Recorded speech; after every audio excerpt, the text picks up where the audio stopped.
Phase 1. This man was troubled, simply at a loss.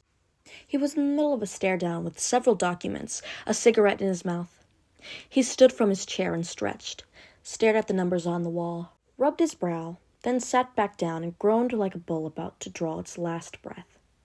He faced the documents once more, only for the meaningless shape on the pages to vanish. This is hopeless. His black hair half-heartedly combed back. The man was dressed in a white lab coat with worn-out sandals and a stethoscope around his neck. Dark bags hung under his eyes. He was clearly a doctor, one in a dingy clinic that was a mess, to say the least. Scattered about were stethoscopes, medical records, and bookshelves full of academic texts. On the wall in front of his desk was an X-ray film viewer, very much the picture of a doctor in a hospital office. And yet, this man wasn't actually a doctor, and this wasn't a hospital. In fact, it was the complete opposite. Our weapons smugglers are 2 weeks behind schedule. My men are going to be fighting with kitchen knives at this rate. And it doesn't stop there. We've already had 3 violent incidents this month where the city police had to get involved. I'm losing control of the low-level grunts, the man complained as he eyed the documents. His name was Ogai Mori, leader of a powerful underground organization known as the Port Mafia. Having acquired the position only a year earlier, he was still relatively new to the leadership. We're losing contracts for our protection business. Conflict with other organizations is escalating. Our turf is getting smaller by the day, Mori went on. This isn't good. It's been one problem after another since I took over as leader this past year. I never expected leadership to be so difficult. Maybe I'm just not cut out for this. What do you think, Dazai? Are you even listening to me? Maybe. Maybe not. So which is it? The one to answer Ogai was a lanky boy seated on a nearby stool. He wore an oversized black overcoat, and a white bandage wrapped around his forehead was peeking out from under his messy dark hair. His name was Osamu Dazai, age 15. Come on, Mori! Everything that comes out of your mouth is always so boring! Dazai complained as he fiddled with the medicine bottle. It's starting to sound like you're chanting a mantra. We don't have enough money. We don't have enough intel. My men don't trust me. You knew from the start that things would turn out this way. Well, maybe you're right. Mori scratched his head in vexation, then suddenly said, By the way, Dazai, why are you mixing hypertension medicine with hypotension medicine? Huh? Because maybe something cool will happen and I'll be able to die in peace. That isn't going to kill you. Mori seized the bottle. How did you even open the medicine cabinet? It was locked. Give that back. I want to die. Dazai flailed his arms. Life is so boring. I'd rather just die. But I want it to be quick and painless. Help me out, Mori. I'll teach you how to properly mix drugs if you promise to be a good boy and stay out of trouble. Liar, you're just saying that so you can use me. Do you have any idea how much you've put me through this past year? And what did you teach me? Nothing. I'm gonna quit this organization and join one of your rivals. Now, learn to think before you talk. Your death won't be quick and painless if you betray us. Mori smiled darkly. I'm so bored. Why is the world such a boring place? Dazai began swinging his lanky legs back and forth. Dazai wasn't one of Mori's subordinates. He wasn't even in the Mafia. He was neither Mori's secret illegitimate child, nor an orphan he'd adopted, and he certainly wasn't a medical assistant. No single word or phrase could accurately describe their relationship. The closest approximation would be bound by a common destiny. More importantly, Dazai, Mori said with a sigh, you were the only one there when I inherited the previous boss's position. In other words, you are the sole witness to his final will and testament. I can't have you dying on me that easily. That common destiny bound them together 1 year ago. Mori, the Port Mafia boss's personal physician, and Dazai, who merely had been brought in for care after a suicide attempt, conspired and carried out a secret plan, assassinating their leader. The man's final words had been nothing more than a fabrication. Didn't work out like you planned, though, Dazai said with remarkable clarity. What do you mean? Choosing someone who had attempted suicide to be your accomplice was an excellent idea, but here we are, an entire year later, and I'm still alive. And that's why that deep-seated fear is still eating at you. For a brief moment, Mori felt as if ice had been pressed against his organs. What are you talking about? You know what I'm talking about. You're afraid someone will find out that you assassinated the previous boss." Dazai's expression was unchanging, which made reading his thoughts nigh impossible. His face was as still as the frozen surface of a lake. "What do you mean it didn't work out?" Mori furrowed his brow as if he were scolding Dazai.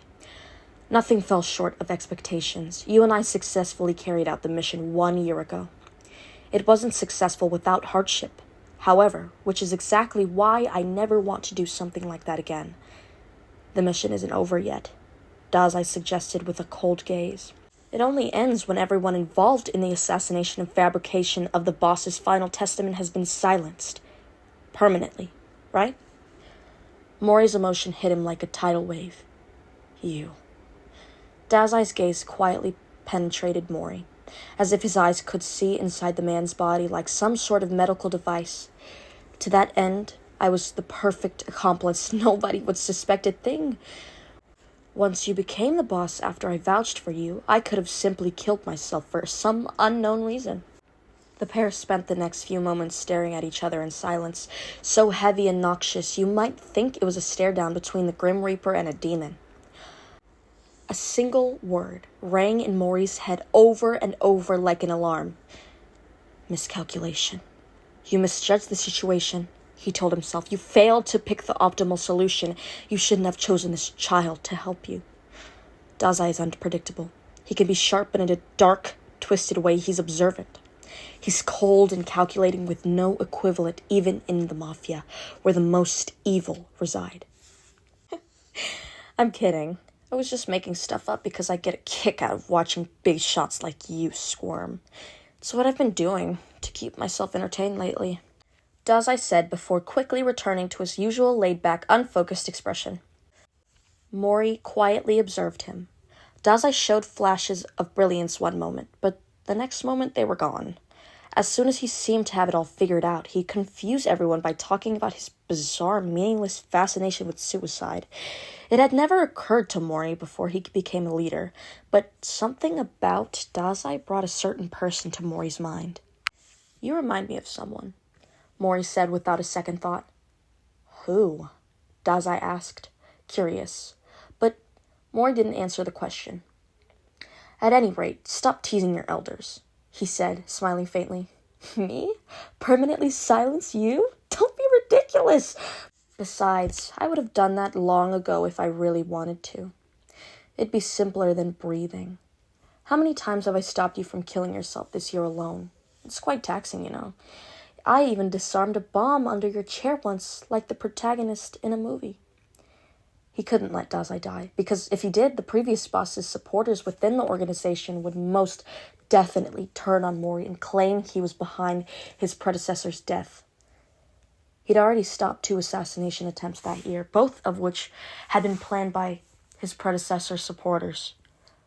Of course, the traitors were disposed of, but there was no telling how many in this anti-Mori faction remained within the Mafia, hence why he had to keep Dazai alive, and Mori found another reason this past year to do just that.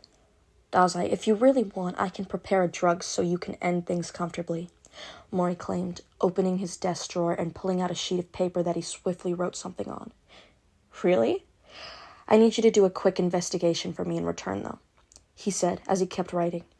"It's not a difficult task, nothing dangerous, but you're the only one I can go to for help." "Sounds fishy." Dazai eyed Mori reproachfully. "You know Surabashi City near the Yokohama settlement, correct?" Mori asked, ignoring Dazai's remark. "Lately, there have been rumors that a certain individual has been seen in that area. I'd like you to go there and check if the rumors are true. This is called a Silver Oracle. It's a delegation of authority, you could say. Show this to anyone in the Port Mafia and they will do whatever you will ask. Use it wisely." Dazai looked back and forth between Mori and the sheet of paper being offered to him, then asked, "Who is this certain individual you want me to look for?" "Guess," Dazai sighed. "I don't want to guess. Just guess."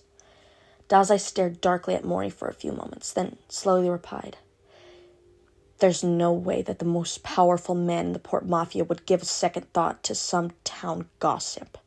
That says a lot about just how important this rumor is. Plus, you're giving me a silver oracle, which makes me think this individual isn't what's important. It's the rumor itself. You have to know the truth, and you have to quash the rumor at the source. Its spread alone is harmful. You asked me to investigate instead of a professional or one of your top subordinates. So there's only one person this individual could be. The previous boss, right? Exactly. Mori nodded heavily. There are some people who must never rise from the grave.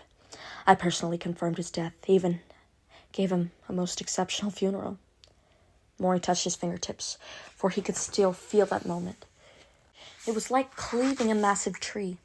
He had cut open multiple people due to the nature of his work, but none had been as tough and thick as his predecessor. Not during any surgery he had ever performed.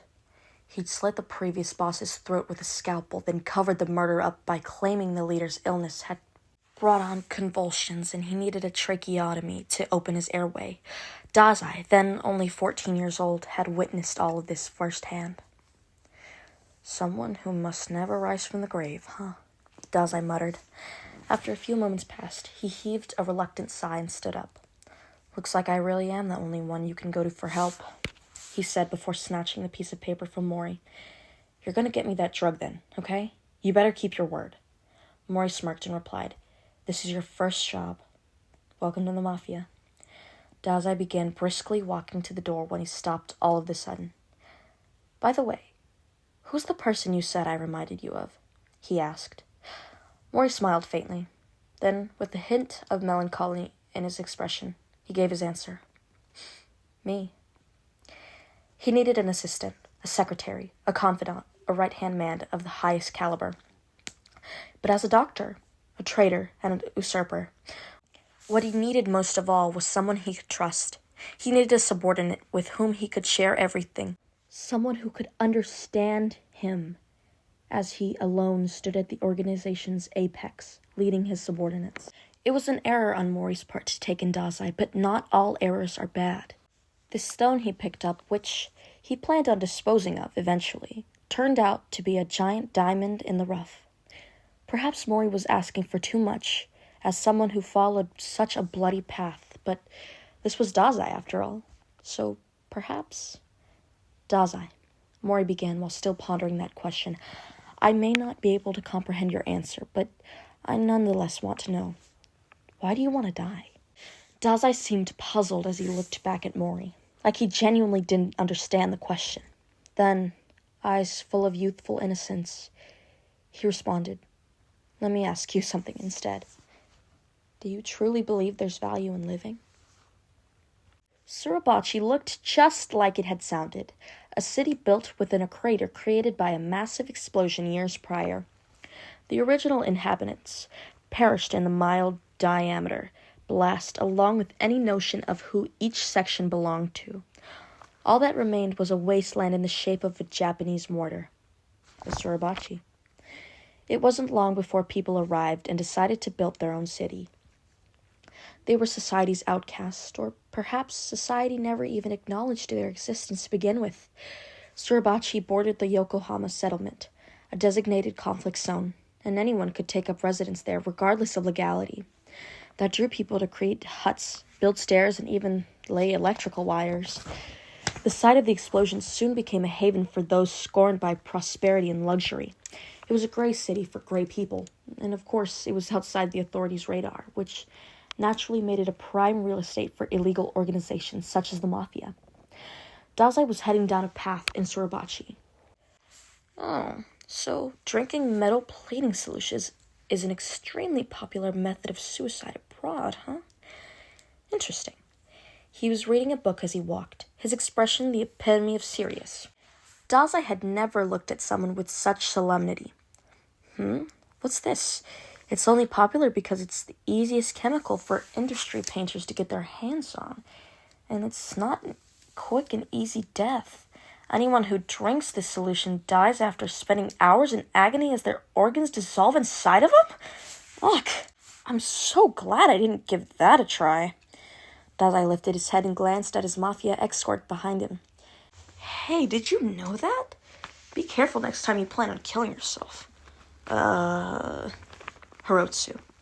the escort answered, looking like a small dog backed into a corner. I will be sure to keep that in mind. A middle-aged man with salt and pepper hair and a gentlemanly appearance. Hirotsu was a mafioso Dazai had chosen for his knowledge of the area. He wasn't particularly enthusiastic about having to be this boy's escort and guide. Dazai was just a 15-year-old kid. He wasn't even in the mafia. And yet, he had a silver oracle. Everyone, long-standing mafia members included, had to be careful around him. Not only that, Dazai was one of 2 people who had witnessed the former boss's final moments. And now Mori had entrusted him with a top-secret mission. There was clearly something more to all of this. Hirotsu knew instinctively that he had to treat Dazai with respect. These were instincts only someone who'd survived many years in the mafia possessed. The 2 of them had left that morning to ask around if anyone had seen the Port Mafia's former boss. They went from the slums to the most popular tourist sites, following the rumors to their source. A boy and a middle-aged man made for a bizarre investigation team, but nonetheless, Dazai's uncanny ability to weasel information out of people proved useful. He managed to get most of the sources to tell him what he wanted without them even realizing it. Even the more stubborn individual changed their tune the moment Dazai gave them a peek of the wad of bills Mori had provided him for this very purpose. Once they had obtained all the information they could get their hands on, Dazai and Hirotsu started making their way back to headquarters. Dazai, please do not walk too far ahead of me, said Hirotsu. I'm your escort, but this is nonetheless a conflict zone. There is no telling what could happen. Conflict? Hirotsu nodded and continued. The Mafia is currently at war with 3 organizations. Takasakai, Gelhart Security Service, and a 3rd group located here in Surabachi that shows no signs of letting up. They are an extremely eccentric group, nothing like any enemy we have ever faced. They have no official name, but simply go by the sheep. This week alone, they killed 2 of our squads. The unofficial leader is especially difficult to deal with. They say not even bullets work on him. Oh, no wonder I heard explosions and gunfire coming from over there.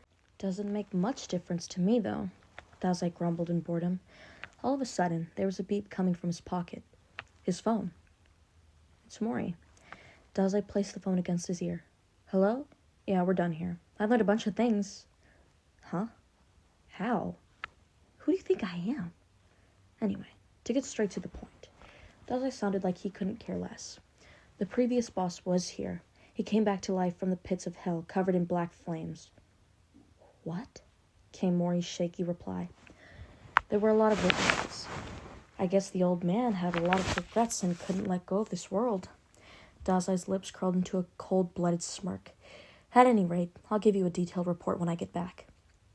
All of a sudden, without any warning, something hit Dazai squarely in the torso, sending him flying through the air like a flower petal caught in a gust of wind.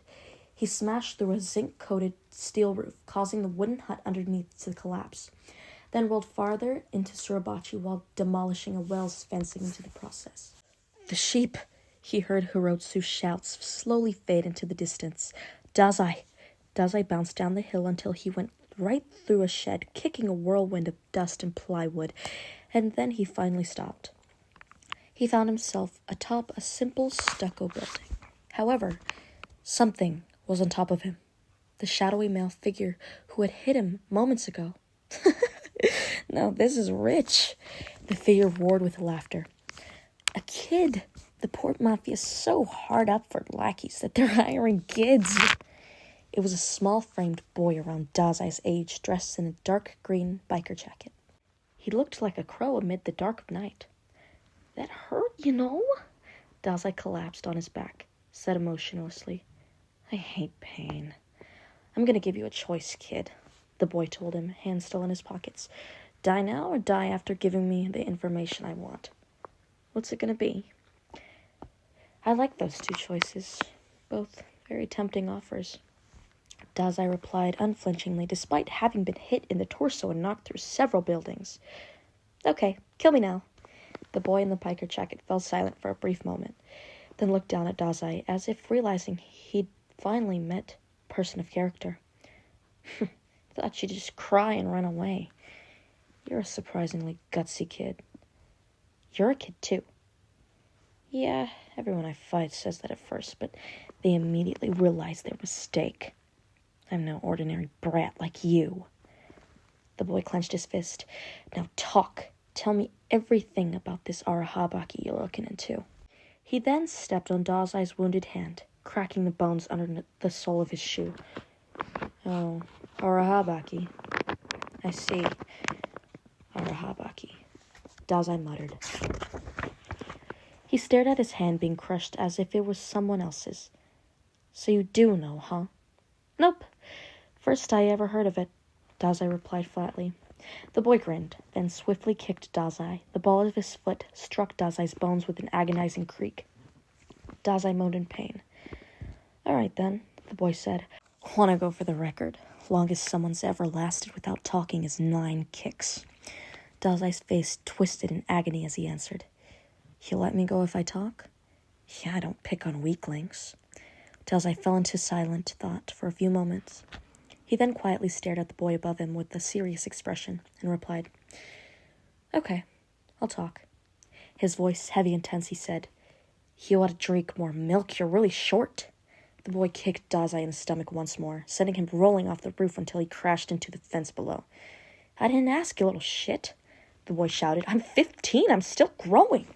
Then I'll put a little curse on you. I, being 15 as well, will continue to grow while you stay the same height. You're really starting to piss me off.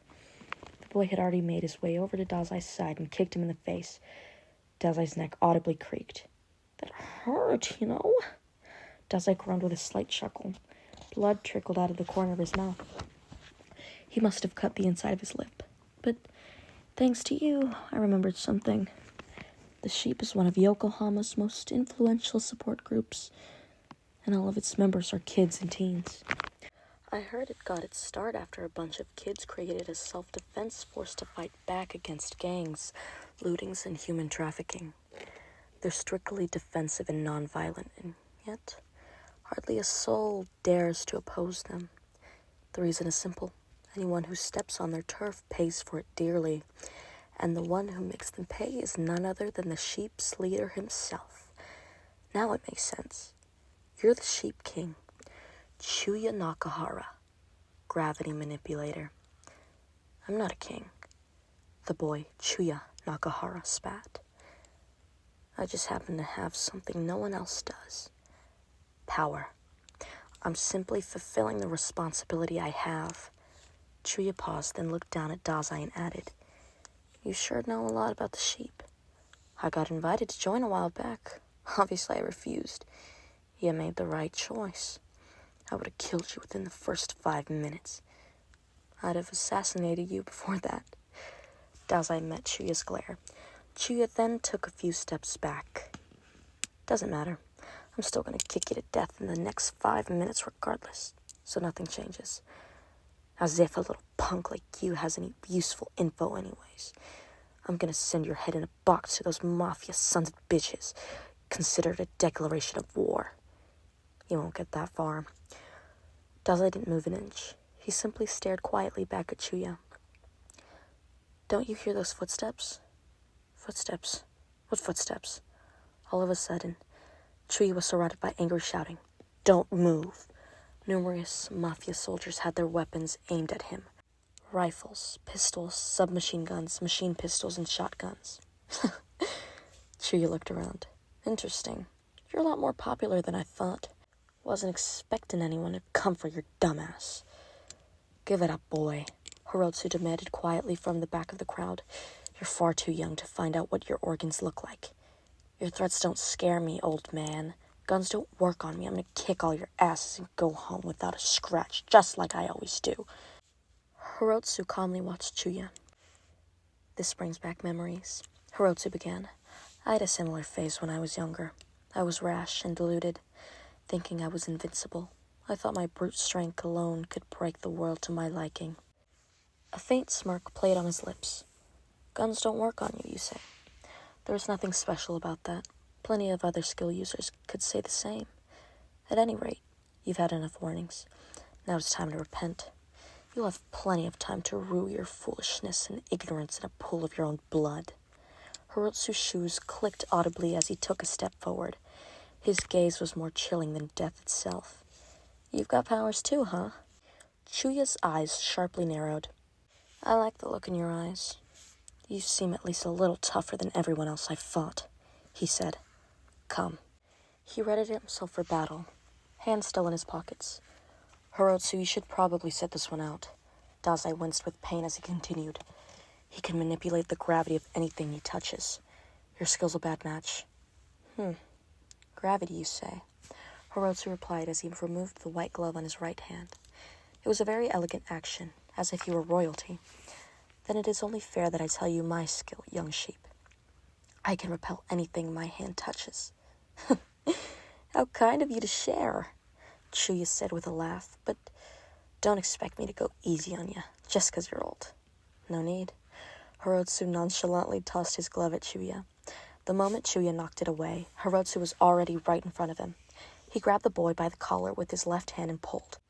But Chuuya didn't resist. Instead, he leaped off the ground and spun to dodge Hirotsu's approaching right hand. He then launched a kick. Hirotsu pulled his right hand back and hit the bottom of Chuuya's shoe with his palm. Their gravity and repulsion collided, creating a flash of light. Once again, Chuuya didn't resist the impact. He flew backwards and landed on his feet with feather-like gentleness. "Man, I wish I could say I'm impressed, but I'm just not feeling it. Your skill's worthless against mine, old fart." Chuuya could manipulate the gravity of anything he touched. The earth maintains a constant gravitational force of 1G, but Chuuya's skill allowed him to change the direction and force of the gravity of whatever he came into contact with. Meanwhile, Hirotsu's skill could only repel a target in the opposite direction by touching it with his right hand. There was clearly a superior skill of the two, and yet, Hirotsu didn't so much as bat an eye. "No need to concern yourself, young one. When I was your age, I, too, believed that the stronger skill always won out. I was fortunate enough to realize my mistake before it cost me my life. That is why I pity you." Chuuya sneered. "You've piqued my interest." This time, Chuuya charged forwards, hands still in his pockets, and threw a roundhouse kick. Hirotsu held out his right hand to stop it until Chuuya changed the direction of his kick, aiming straight for Hirotsu's neck. Hirotsu promptly blocked it with his pistol, which groaned under the weight of the heavy kick. A moment later, Hirotsu grabbed Chuuya's shoulder with his right hand. "I've got you now," said Hirotsu. "So what? Your skill won't work on me." "I don't know about that," came a voice. Chuuya looked back, clearly surprised. Dazai was standing right behind him. He placed a hand on Chuuya's neck. "Sorry, but gravity is no longer yours to control." Dazai's skill also activated when he touched his target. He had the power to halt and nullify all skills. It was the ultimate anti-skill. No exceptions. I can't use my powers." Hirotsu had his right hand on Chuuya's chest. "Now it's time to pay your tuition." A white shockwave blasted Chuuya's small frame backward with such force that it looked like he had been hit by a truck. Dazai was almost simultaneously knocked back as well, bouncing off the ground until he hit the plaster wall behind him. "Dazai!" Confusion briefly clouded Hirotsu's face. He'd only used his skill on Chuuya. Why did Dazai get knocked back too? "He caught me." Dazai groaned as he clutched his stomach. "He kicked me right before we crashed and I let go of him. He used his skill to fly backwards." Chuuya landed sideways against the building behind him and grinned fiendishly. "Yes, that's what I'm talking about. Nothing like a little fireworks to get the party started." And with a shout, Chuuya kicked off the wall so quickly and powerfully that he destroyed it in the process. He was like a cannonball charging straight for Dazai and Hirotsu. There was no way Hirotsu could block the attack with only his right hand. Even if Dazai were to nullify Chuuya's skill, the force of the crash would tear him apart. But at the very next moment, black flames blasted everyone backwards. What? The black shockwave sent the entire group flying, and not just the people themselves. Buildings, utility poles, and even trees were blown away too. Everything on the surface was torn asunder, as if the air itself had suddenly lashed out. It was a black explosion. A massive explosion had just occurred near the center of Suribachi, but it was no ordinary blast. This was a colossal fireball large enough to swallow an entire neighborhood. Dazai's vision spun while he flew like a dead leaf in the wind. And that's when he saw it. The glowing red eyes, the face wrinkled from decades of death and destruction, the white hair. Standing cloaked in the black flames was the devil himself, the previous boss. Dazai's shout was swallowed by flames, and then his consciousness faded to black.